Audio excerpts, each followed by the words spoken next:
Thank you so much for joining Women in World Trade New England today for this lunchtime conversation about the challenges and the opportunities in shipping. We're joined by Lisa Wieland, CEO of Massport, and Paula Conley, the president of Connect. And I'm Betty Robson. I'm one of the founding members of Women in World Trade New England, and I'm the CEO of JF Moran, a certified women-owned customs broker and freight forwarder. We're all well aware of the challenges in shipping as a result of supply chain disruptions all over the world. Today, we'll be hearing about how Massport is handling the challenges and how they are helping to create opportunities as well. I'm going to start by introducing Paula Conley, who will be leading our discussion today. Paula is the president of Connect, a board member of Women in World Trade New England, and an attorney specializing in customs and international trade law at Sandler, Travis, and Rosenberg. She has more than 25 years of experience in the industry, working with importers and exporters on a broad range of compliance issues. She is also a licensed customs broker and has tremendous perspective on these issues. I can't wait for this conversation. Paula, I'm going to turn this over to you and we can get started. Thank you so much, Betty. I appreciate the introduction, and good morning, everybody. It's a pleasure to be here. This is really, I think, going to be a very exciting discussion, and the pleasure is all ours of having Lisa Wieland join us this morning. I know Betty gave a brief overview. She is the CEO of Massport. And she's had quite a successful career prior to Massport. She was a consultant for Bain & Company and also worked for CNN, which was very interesting. I was fascinated to see that on your resume.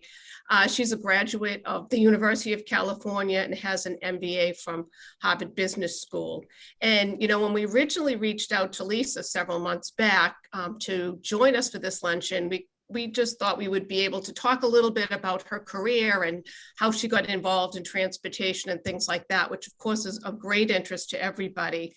But, you know, who was to know back then that we would also be dealing with the very relevant shipping crisis, and, and hopefully Lisa can kind of, can have some discussions on that and some questions as to how this has affected Massport. And I know I don't want to spend a lot of time because I know Lisa's got all sorts of great information for us, and I'm looking forward to the Q&A. So with that, Lisa, I'm going to turn everything over to you.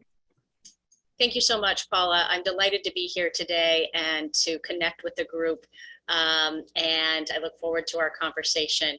I thought what might be helpful is to give everyone an orientation to Massport and where we stand in light of the pandemic across all three of our business lines before we get into the Q&A. So, you know, the reason that we do what we do is really to drive economic impact for the Commonwealth, whether it be at Logan Airport, whether it be at Conley Terminal, or across our real estate portfolio. So we're an important economic engine for the state of Massachusetts, and we support thousands and thousands of jobs. And so, when the pandemic hit, it had a significant impact in terms of what we do and how we do it, and the level of activity going through all of our facilities. And so starting with aviation and of course, Logan, I think one of the things that people need to recognize is that this crisis has been unprecedented. The amount of impact it's had on aviation far exceeds 9/11. And it far exceeds the global financial crisis of 2008, 2009, the Great Recession, so to speak.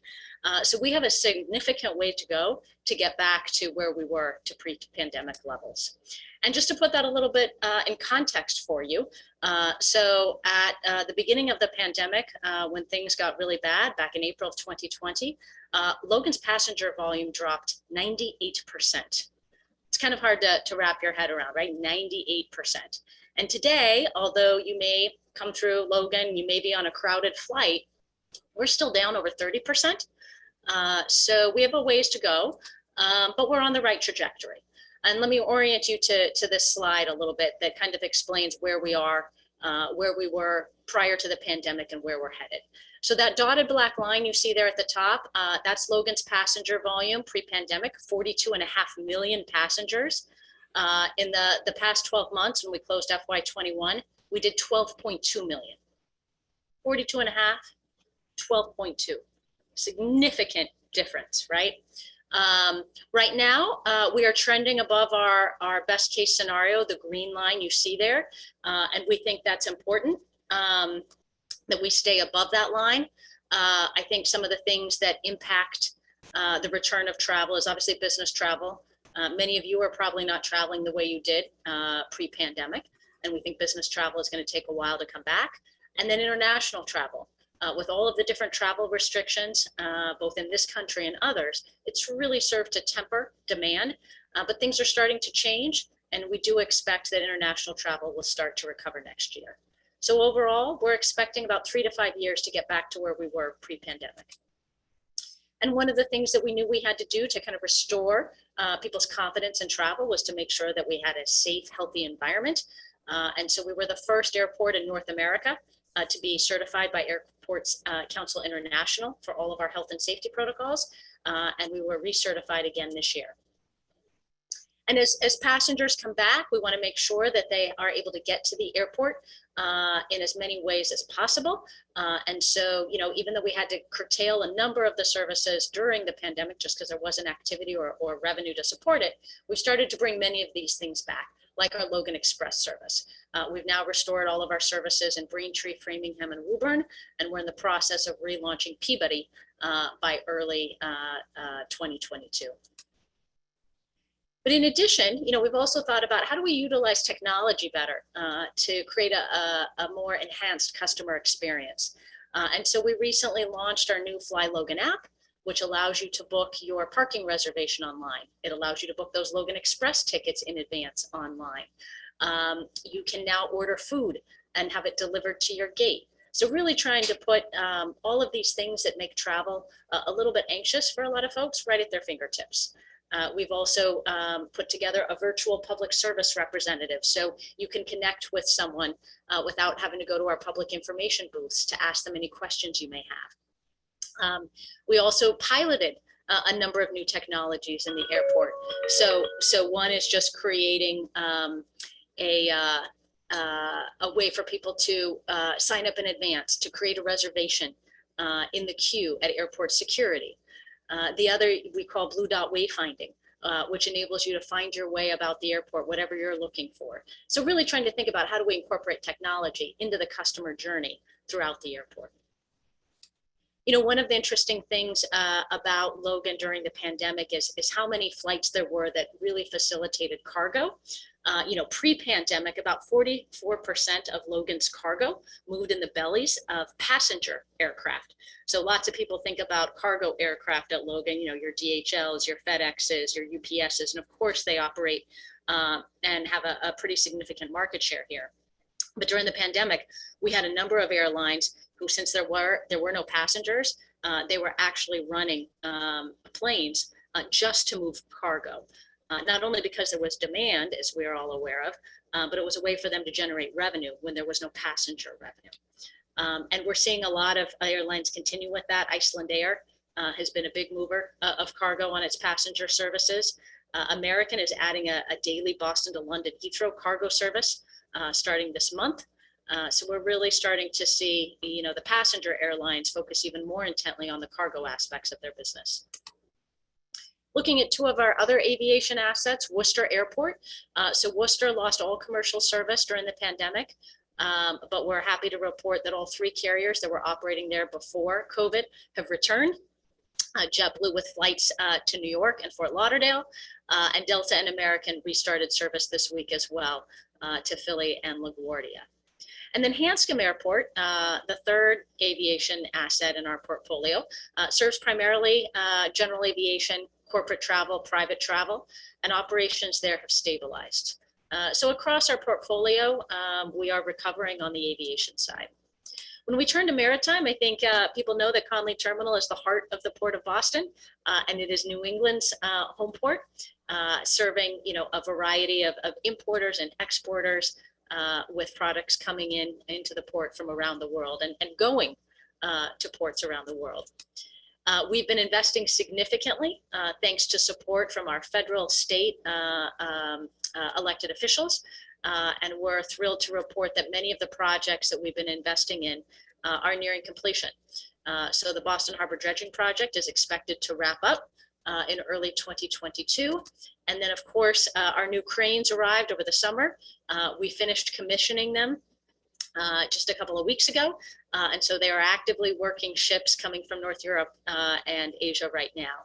And so obviously having the larger cranes, the deeper harbor, the deeper berth is going to allow us to service the larger vessels that have been coming to the East Coast. And it's going to open up new opportunities, perhaps a new Southeast Asian service in the future.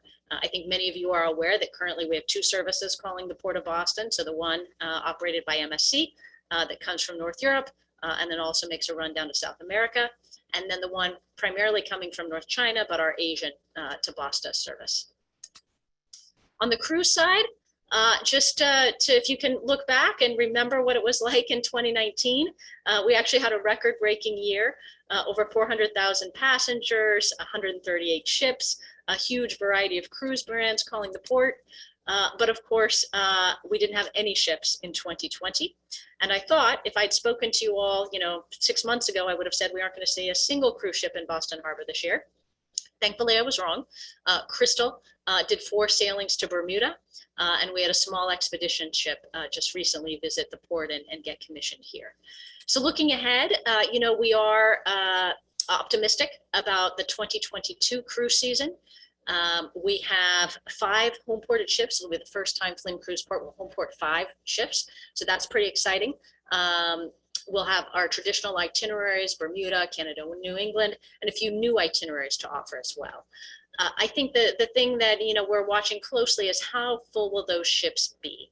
The chart you see there on the right, while you see the different estimates, is because we don't know whether capacity will be set at 25%, 50%. So we're working closely with our cruise line customers and, of course, actively thinking about how do we maintain those protocols that we had to put in place to enable the safe resumption of cruising.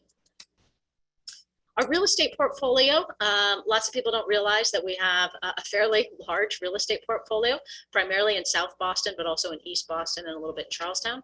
And our real estate portfolio serves a number of purposes, but the main one that I like to think about is it helps fund the investments we make in our maritime assets. We've been looking to migrate some of our portfolio to lab.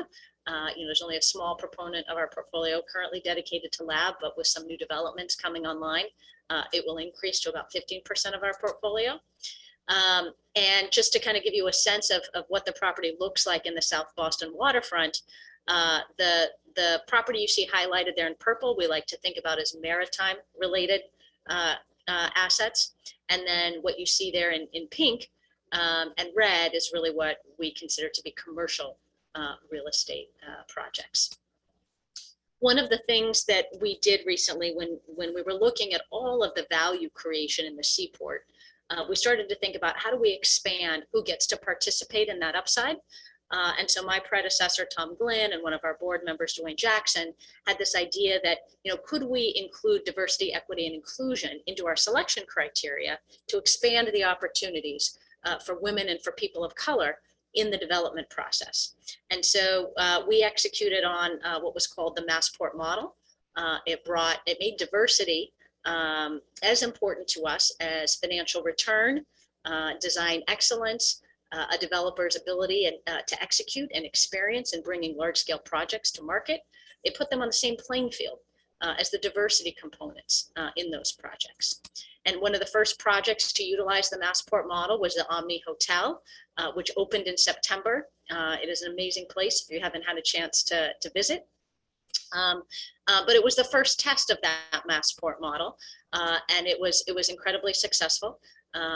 There were equity investors from the minority community that had a chance to put money into the project, and so they will be able to participate in the upside financial return of that project, so to speak. But this is a great hotel. Obviously, it's hard to open a hotel in the middle of a pandemic, but they will boast and do boast the city's largest ballroom, and this will be an important asset for the convention center as that industry starts to come back. A couple other projects I thought worth noting that also utilize the Massport model. And what was important to us about the Massport model is it wasn't a one and done. right? There would be a ripple effect, and that we would be able to, as we advanced other development projects, be able to see the DE&I components expand. And that was true both with the 401 Congress Street project as well as Parcel H, which we just awarded in January. That glass square building you see there in front is going to be a life science career training center to bring more underrepresented communities into this burgeoning life science industry that is just taking off across Massachusetts. And then out at the Massport Marine Terminal, we continue to support the seafood processing industry. We have a number of developments underway there, some that opened recently, including Boston Sword and Tuna. And then a project that we're really excited about as it relates to the cargo business. We are working with Eastern Salt. Many of you may know Shayla Mahoney and her business on Chelsea Creek. She supplies much of the Commonwealth's road salt during the winter. We've been working with her to develop a multi-purpose cargo facility out at the North Jetty. So one of the things that we have noted for many years is that there are lots of requests to move project cargo into the Port of Boston, be it construction equipment, transformers, bulk cargo. And we really don't have a place to handle that in Boston. So oftentimes it means that cargo goes elsewhere to other states. And so the goal behind this project is to create this multi-purpose cargo facility. And she is also focused on supporting the wind industry. There's a lot of opportunity there beyond just bringing in the huge windmill components that, you know, a lot of people think about with these huge wind farms that are going to be constructed. But there's a long-term O&M opportunity as well. And this project is going to be ready for that. You know, one of the things that I think many of us realize that, you know, none of this happens unless we have dedicated truck routes to keep cargo flowing. And so we always work hard to make sure that we are preserving the truck routes that exist and looking to enhance those truck routes. And so we are very much an advocate and obviously can use everyone's support on this front as we continue to grow our maritime assets in the Port of Boston. So where are we headed? I can say a couple of things. So, you know, this pandemic has brought a lot of financial challenges to Massport. We had to cut $1 billion out of our capital program. We successfully cut $100 million in operating expenses. But to do those things, you know, particularly on the capital financing side, you know, we had to take on a lot of debt. And our business model is going to be forever changed, particularly if business travel doesn't come back the way we'd like to see it, and in the time frame we'd like to see it. So we're going to continue to have to manage pretty conservatively going forward. We're going to continue to manage costs in a very prudent manner, and we're going to be continuing to seek federal funding to help us with some of the infrastructure improvements that need to be made, and some new projects as well. You know, one of the things we did when we were rethinking our capital plan, given our finances, is we really focused on our most strategic projects. That's what we kept going throughout the pandemic. So things like the Berth 10 and the Cranes project and dredging, obviously. But we decided to continue to advance the Terminal E modernization project. The original plan was to build 7 gates. We're only building 4. We'll build 3 additional gates at some time in the future when activity dictates. But that's an important project for our international market. The Terminal B2C connector, our strategy has always been to connect all of our terminals post-security. And so that project is underway and will finish next year. And then a number of other improvements, both on the aviation side and on the maritime side that we've advanced throughout. But there were a number of projects that we had to put on hold that are very important. I mentioned the 3 additional gates at Terminal E, but being able to create that post-security connection between Terminals A and B is right now on the plan, as well as some other improvements that are needed for Terminal A, because that's an aging facility. On the HOV front, we had plans to expand the garage out in Framingham. Prior to the pandemic, it was full and bursting at the seams, and so we needed to add some additional capacity. So that project's on hold. We have submitted a grant for federal funding to try to get that back in our program. And then we'd also considered a new suburban Logan Express site. And on the maritime side, we need to make some improvements to the cruise terminal, as well as do some additional enhancements to Conley, but all of that is going to be predicated on our ability to pay. The other thing that we're highly focused on and is going to require significant financial commitments is our roadmap to net zero. So we are working on a comprehensive climate action plan that will help us get there. We already have, I think, a pretty good track record on the environmental front, whether it's installing all the EV charging stations for electric cars, whether it's converting ground service equipment at Logan Airport from diesel to all electric, our clean truck program at Conley Terminal, retrofitting some of the engines on our RTGs. So we need to continue these things and do more. And so we're working with VHB and some other consultants to think about what the roadmap to net zero looks like for Massport. An important piece of what we do is also thinking about green space in our neighboring communities. And we've always had significant commitments to the communities in which we operate. And so we are advancing 2 projects in East Boston. One is Pierce Park 2 that will open in conjunction with phase 1 of the Terminal E project. And then we're working with the trustees of the reservations on Pierce Park 3. These 2 additional new parks will complement the existing award-winning Pierce Park 1. Hopefully many of you have had an opportunity to visit. And so just to summarize before we get to Q&A, I think, we are on the road to recovery. That road is certainly paved with some uncertainty, but I'm cautiously optimistic about the future. And we're investing to make sure that we can continue to be the economic engine that Massachusetts needs us to be. So with that, Paula, I'm going to stop sharing my screen. Great.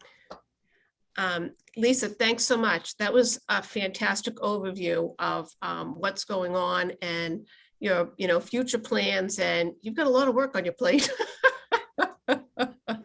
Yeah, it's when you reflect, even though business activity slowed, we didn't have as many passengers going through our terminals. We didn't slow down. No, we did not slow down at all. 75% of our workforce has been here every day. We had to send some people home just because of capacity limitations, but we never shut down. Our mission continued. Fantastic. And, we do have some questions. I know one of them had to do with sustainability issues, and you pulled that slide right up. So that question was answered as well. So that was fantastic. I guess what I would say is, maybe if we could maybe speak about the shipping crisis for a couple of minutes, and what are the biggest challenges facing Massport right now? Obviously people, you see it on the news every day. You're looking at Long Beach and Los Angeles, where there's, sometimes 100 container ships. And then, you're looking at Massport saying, hey, we got space, come on in. What's the biggest challenge for you guys right now with this shipping crisis? As I talked about the pandemic's impact on aviation being unprecedented, I think anyone that works in the shipping industry and the maritime industry would agree what we're seeing right now in global supply chains is unprecedented. The disruption has never been seen like this before. And so certainly we're seeing shipping lines and others take drastic actions to try to resolve what is really a difficult, complex problem. Right. And so, we obviously are working and having conversations with the shipping lines, with importers and exporters about how we can work together to find solutions. Unfortunately, it's not as simple as saying, hey, all those ships off the coast of LA Long Beach or Savannah, why don't you just send them to Boston, right? Because that cargo is not destined for New England. Right. And so, you can't just have the cargo brought here, because you actually need to get it to where it's destined to go. And that requires either rail, it requires trucking assets, it requires warehousing, all those things that are just right now not functioning the way they should in a normal supply chain. Yeah. And, I know there's been discussion on, when will this resolve itself? How long do people think we're going to run and, continue down this path? Do you have any insight? What do you think as far as, will we see something in early 2022? Will things, clear up? Or, I just, I guess just trying to get your opinion on what you anticipate or what Massport's planning for. Right. So my crystal ball is murky to be able to say specifically when I think this will all resolve. Right. I don't think that it's going to resolve quickly. I think we will definitely see some of the disruption continue into next calendar year. But as I mentioned, we're actively having conversations about alternative strategies. We're having conversations with the importer-exporter community who are thinking about chartering their own ships, right? We're having conversations about pitching a regional port strategy, right? So how do you stop funneling all of this cargo through the major gateways? They will always be the major gateways, and we're always going to need to send cargo through New York, New Jersey, Savannah, LA, Long Beach.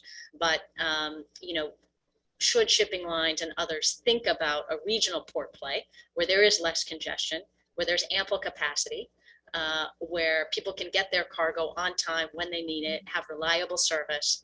And so, some of those conversations are getting traction, but the reality is you can't change things on a dime. No. Right. So things sometimes take a little longer to implement than any of us would like. And it's painful. Like, we feel the pain of our customers and what they're going through right now. Right. And it's expensive. And so I think it's going to continue to be bumpy for a little while, particularly if demand continues at the pace it has. Obviously, if prices continue to go up, we might see a little bit of a tempering of demand, which might help ease some of the volume that's going through supply chains. But I still think some of the other structural things that we've talked about are going to take a while to sort itself out. Right. Right. And what about the new cranes? What long term? What do you foresee for Conley Terminal? Between the dredging and the 3 new cranes, what is the vision for Conley Terminal? 3-4 years down the road. Right, sure. So those significant investments, $850 million of investments in the Port of Boston to be big ship ready, were important for us to be able to service and really stay in the container shipping game.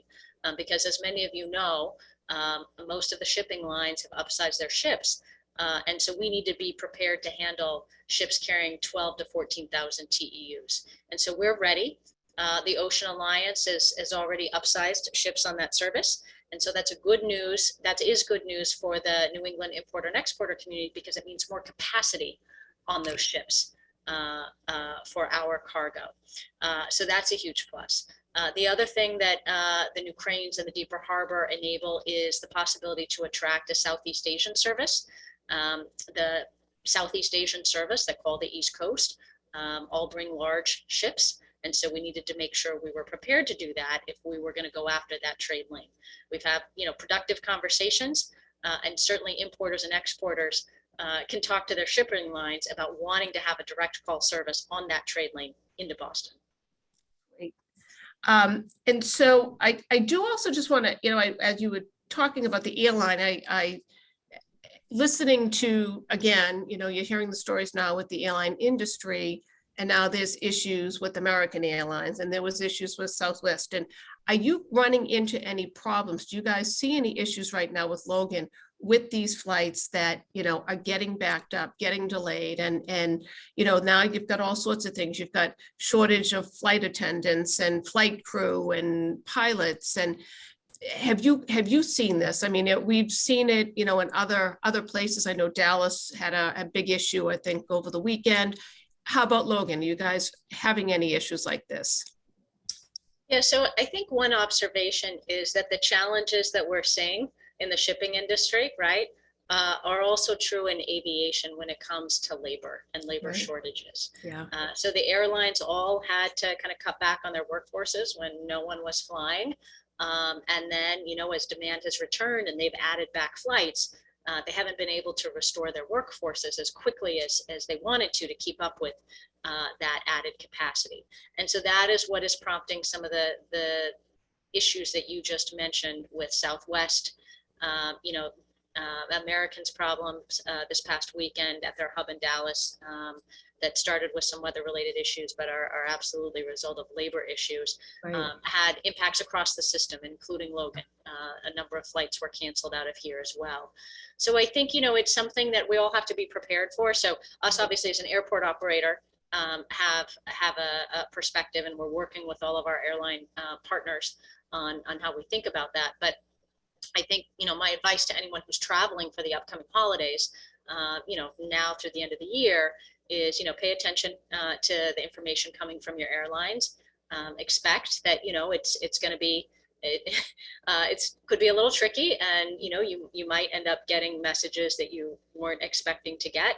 Plan ahead, plan extra time, because they're facing some of the same issues that we're facing in the maritime. Yeah. Are you guys seeing an increase in air freight? Have you seen that, again, primarily certainly due partly to the whole issue with the ocean shipping, but have you seen an increase in in air freight at Logan? Yeah, so I think what I would say is it's not necessarily back to where it was. So let me see if I can talk about this kind of where air freight was pre-pandemic and kind of where it is now. I think we did about 300,000 metric tons of cargo, both freight and express packages on an annual basis before the pandemic hit. And we were seeing a significant increase in that. Freight volumes were growing about 42%. A lot of that had to do with an increase in our international lift. So if you recall, over the past 10 years before the pandemic, we were adding a lot of new international nonstop flights. And a lot of those flights were possible because of the cargo they carried in the belly of the plane. That helped make it profitable to run those routes. And so we were seeing a significant increase in that. And roughly speaking, just to give you a sense, so pre-pandemic, roughly about 45% of cargo moved in the bellies of passenger aircraft. And then the remainder, roughly 55%, move through your traditional cargo carriers, your UPSs, your DHLs, your FedExes, et cetera. Then what we've seen is that I think since the pandemic, we've had a lot of the passenger carriers focus on cargo, right? So it's a way for them to continue to drive revenue. It's a way for them to help make some of these flights profitable. It's a way to keep the metal moving. So throughout the pandemic, we had a number of carriers just flying cargo that normally flew passengers. Some airlines, as a matter of fact, even took the seats out of their passenger aircraft to accommodate cargo. If you remember, during the pandemic at a time, we were all in short supply of PP&E. And so a number of the traditional legacy carriers were shuttling that back and forth. So I think, and we continue, so we don't think about cargo just at Logan, we also think about cargo opportunities out at Worcester. And so continue to have conversations with various cargo carriers about opportunities in that region. That's great. That's great. That's a great idea. I also had a question. We have a gentleman, Mike Sellers, who is from Portsmouth International, UK. I think it's the largest port. And he had a couple of questions about sustainability. And one of the things he had asked about was how could you get into how you get state support for sustainability efforts at Massport facilities? And he's looking at the same thing over in the UK and what they can do, to make things green and net zero and all that over in the UK. Yeah, so that's an interesting question. So let me, for those of you who don't know, let me explain Massport's model, right? So we're a quasi public sector entity. So what that means, even though our assets are public, we kind of operate like a business, right? Like I have a P&L for aviation, for maritime. We don't get any tax dollars for operating, right? We generate our own revenue. We issue our own bonds. Our bonds are not backed by the Commonwealth of Massachusetts. So we operate a little bit differently than some other airports and port authorities that you might be thinking about. We do get some assistance from the FAA through grant programs. We apply for various federal grants. Conley's been the recipient of a Fast Lane grant and a Build grant to help fund these things. And Governor Baker, the Baker-Polito administration, as well as the state legislature, saw the value of investing in the port to make it big ship ready, and helped fund the dredging project and also helped fund the new cranes in berth 10. But we don't have a flow of money to fund our capital projects coming from the state or the federal government per se, other than the FAA AIP grants. So in terms of how we are thinking about how do we get to decarbonization, certainly we will have to pay for that through much of our own internally generated capital, but we're certainly thinking about some of the opportunities in the infrastructure bill, should it get passed in DC, because there are opportunities specifically targeted for infrastructure investments that will enable a reduced carbon footprint. So we'll be pursuing those. We're also having conversations with the Commonwealth of Massachusetts. We recently applied for a grant from the Mass CEC. They are looking to try to convert Uber and Lyfts, so to speak, ride apps, to electric vehicles. There's a great synergy with us just because of the number of Uber and Lyfts that operate at Logan Airport. So we have been talking about a grant opportunity so we could help facilitate that transition for those Uber Lyft drivers. So, you know, I think it's a mix of, you know, federal money, state money, our own money that's going to help us get to net zero. Terrific, thank you. And when you mentioned Washington and the infrastructure bill, somebody asked a question about any situations with the current trade policy in DC that may be affecting how you're doing business. Is there anything that you could touch on that, you know, that seems to be, and again, the infrastructure bill would be certainly a good example, but is there anything else that you think is relevant to Massport's operations? You know, I don't think I obviously there are a lot of policy discussions going on in DC, right, that probably better not necessarily to jump into. The one thing that I'll say though is I do think that that Washington needs to think about how resources are allocated to ports across the country. I completely recognize LA Long Beach needs investment as well, as do the major gateways that will continue to be major gateways. But thinking about how we invest in other assets, in regional port assets that can help be a solution is important, not just today, but long term. As cargo volumes are expected to grow, we get out of this current disruption, right? Things normalize. You know, cargo volumes are still projected to grow, and we can't keep stuffing, you know, the volumes through the same pipelines. Right. And so thinking about resource allocation in a different way to develop these regional ports, create jobs, great paying blue collar jobs in those ports, I think is key. But it's a mindset shift, right? Let's not focus all of our resources on the big gateway ports. Right. Let's disperse some of the resource allocation. Great idea. So let's just maybe kind of shift a little bit. What, to you personally, what's been your biggest challenge since you were appointed CEO of Massport? Well, so I became CEO of Massport in August of 2019. And at that time, we were experiencing exponential growth across all of our business lines. So the task before me was, how do you manage that growth? How do you prepare for future growth? And what's the strategy for the next 10 years, given everything we were experiencing? And lots of pressure on us around the impacts we were having from a congestion standpoint, the impacts to communities, et cetera. So that was kind of my task coming into the job. You know, fast forward 6 months into it and boom, right? We get hit with a pandemic and our business at Logan almost goes to zero. Extremely different set of challenges, right? You know, having to worry about the financial sustainability of Massport long term.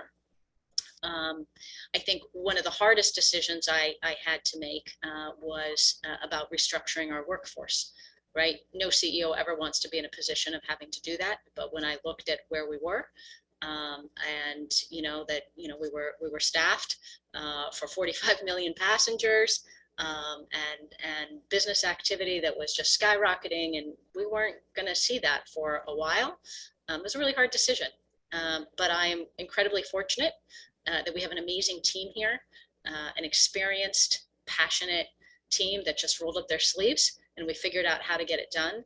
When I say we cut $100 million out of our operating budget, it took a lot to figure out how we did that. And the other thing that we did that I think was critical is, as much as we needed to be concerned about our own finances and how we were going to create a long-term sustainability plan, we didn't lose sight that we operated in an ecosystem.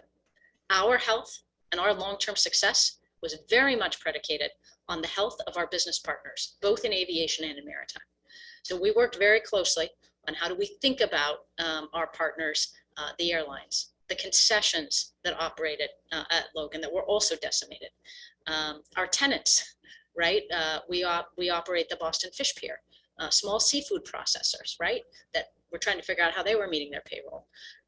So we really thought about the fact that we operate in an ecosystem, and how can we think about the health of these ecosystems long term, and put some plans in place together that would enable all of us to emerge from this healthier and with the ability to thrive long term. Great answers. So obviously the your biggest challenge in the beginning was, business is booming, and then now basically you went 6 months later into businesses has bottomed out, and so you've really come full circle and hopefully are on the the rise back up. And it is, I mean, for anyone who has traveled, I've been flying, I know other people have. It looks very busy at Logan, and it looks almost like things are back to normal, but it was surprising to see that it's still down quite a bit. Do you anticipate that the volumes may increase starting in 2022? Do you think that some of these, at least particularly maybe the domestic flights, may increase?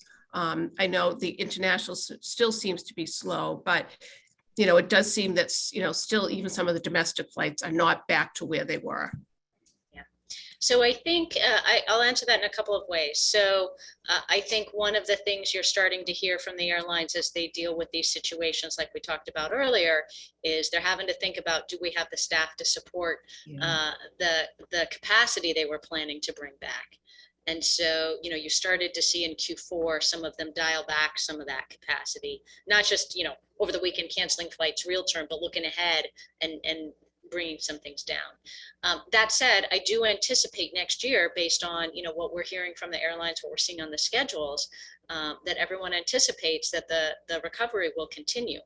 And so do I think we're going to be back in 2022 to where we were in 2019? No. But certainly on the international front, a lot of the destinations are being added back, and new destinations. We have carriers that are going to London, which is great for the consumer. We're going to have a number of flights to London. Delta announced that they're going to add nonstop service to Rome and to Tel Aviv.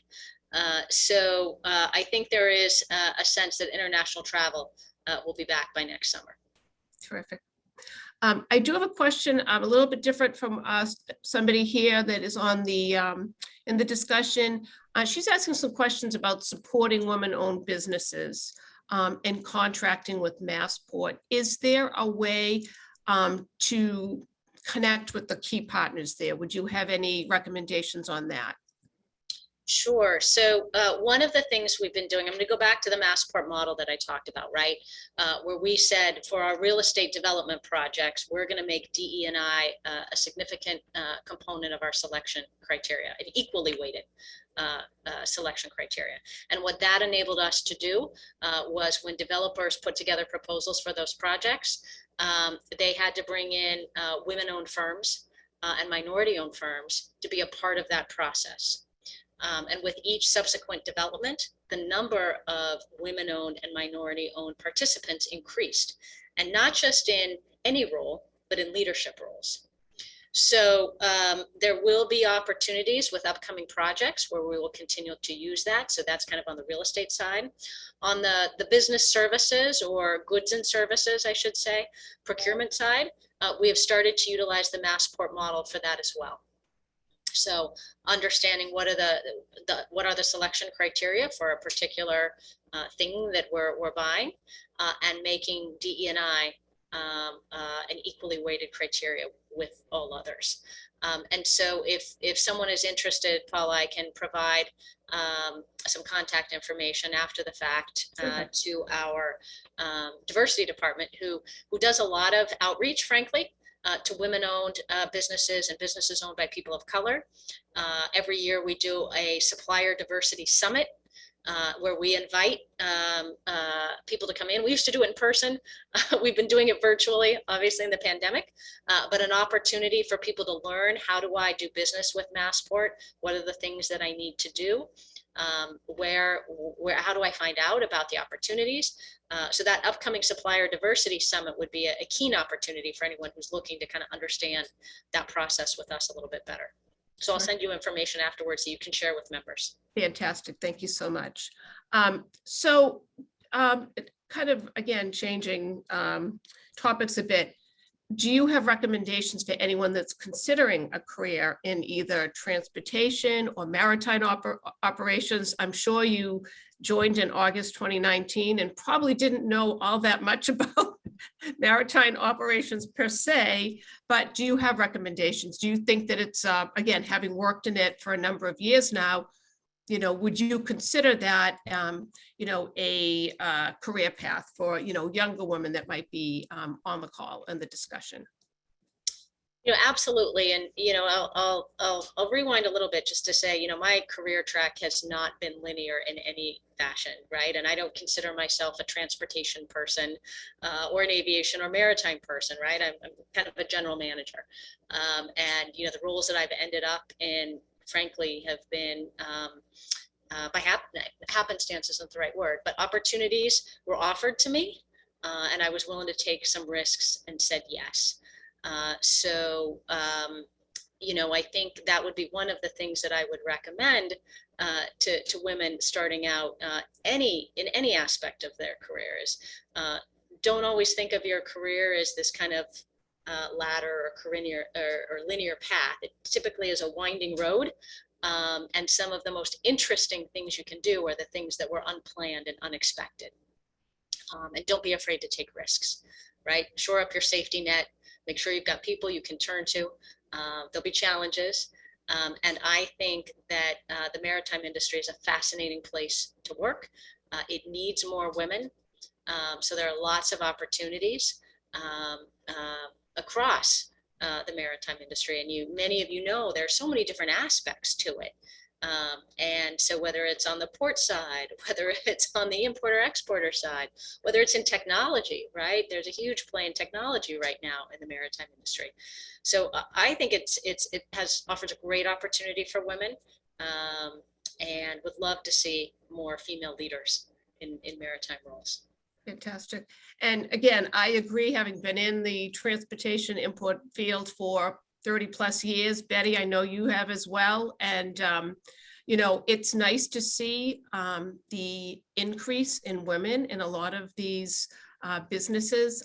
Again, having started out many years ago, back in the 1980s, Betty, I know you were probably right there with me. It was very much a male dominated industry. And it's nice now to see that, women are getting involved again, whether it's maritime, whether it's import export, whether it's working for a customs broker and a freight forwarder, lots and lots of opportunities. And certainly in today's world, we're more international than ever.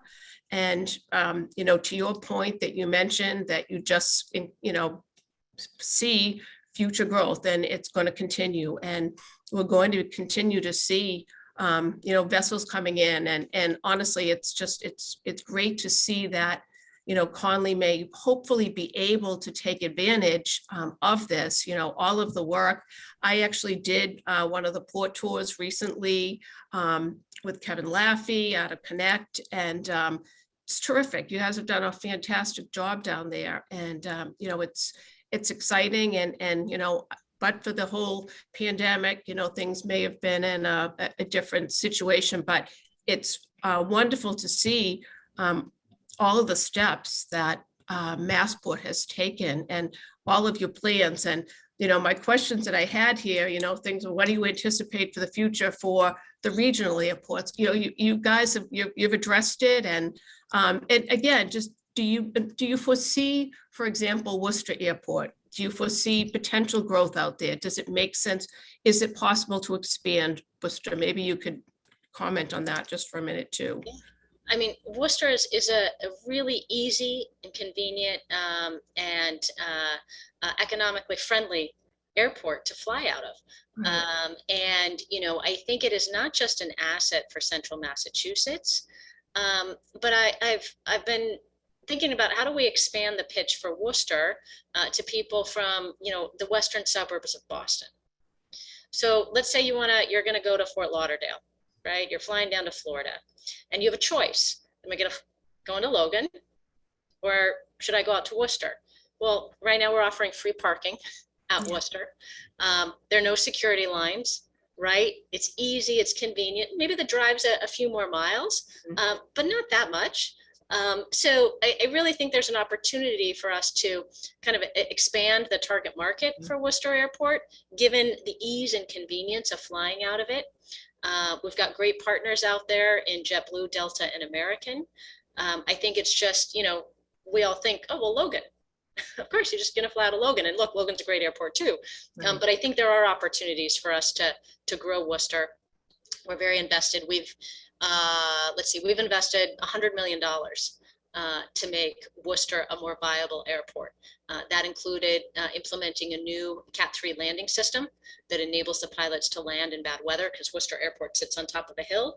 And so typically whenever there would be bad weather or get foggy, they'd have to divert to Logan. So we put in this new landing system to alleviate that problem. We've invested in new firefighting capabilities and the rehab of runways.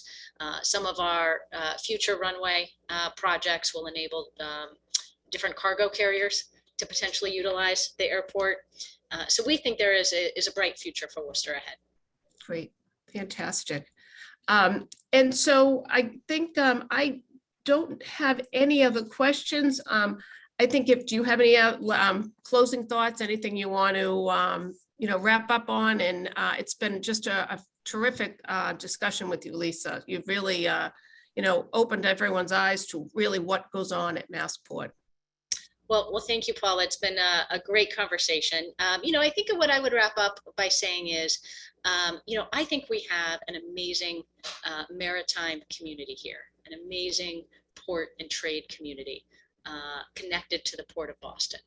I think we all see the value in having a New England port that importers and exporters can rely on. And I think everyone has come together to really help advocate not only for the investments that we've made to improve it, but to ensure that shipping lines understand why people prefer to have their cargo go in and out of Boston as opposed to another port.